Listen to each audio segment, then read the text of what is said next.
Hello, ghouls. Today, I'm reviewing The Haunting of Hill House by Shirley Jackson. The premise of this book is probably going to sound pretty familiar.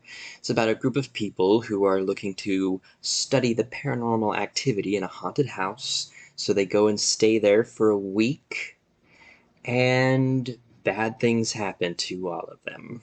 The main character is one of those people staying at the house. Her name is Eleanor. Now, the thing about this book is that it is deeply psychological. Eleanor is someone who, she's very lonely. She wants to make connections, to form a community, to find friends. At the same time, she's very shy. She's socially awkward. She has a lot of social anxiety. We fear the thing that we want the most. There's this through line of tension between Eleanor and a couple of the other characters. The author herself claimed that there was no sexuality theme to this. She said, no, it's all just psychological. It's not about sex at all. I don't know. Maybe I'm reading too much into it, but you could definitely do a queer reading of this book, and it would totally work. One of the other characters, her name is Theodora. There's this immediate connection between Eleanor and Theodora as soon as they meet. And Theodora is this outgoing, bubbly person who keeps breaking the touch barrier with Eleanor, touching her hand, touching her cheek, that kind of thing. For example, there's a part where Theodora takes her hand and they're holding hands as they sit by the fire. Eleanor cringes. She's thinking, oh, I've got such weird shaped hands. Theodora is going to feel how weirdly shaped the bones in my hands are.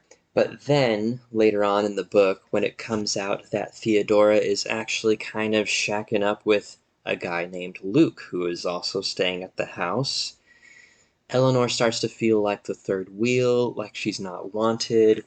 She gets even more in her head about all of this. It just adds to the horror of isolation that Eleanor experiences. This book is also kind of funny.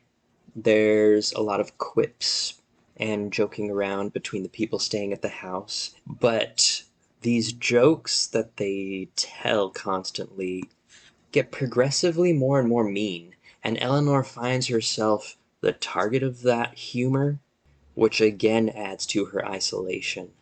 Eleanor, the whole time, just wants to find a place where she belongs, and that is the real tragic part of this book. It's also what makes it that much more scary when the house starts to target Eleanor. This is why I feel like the horror genre is really for us weirdos, you know? We understand what it's like to be isolated and to be targeted in our isolation. This is the kind of thing that inspires me to be better as a writer. From the very first paragraph, I was thinking, holy crap, this is written so well. And the rest of the book didn't disappoint either. As far as how scary it is, there were two scenes in particular that literally gave me chills. It's excellent. So yeah, 4 stars. Pick up a copy, read it, tell me what you think. Am I missing anything? Wow. I should not have had Taco Bell right before this.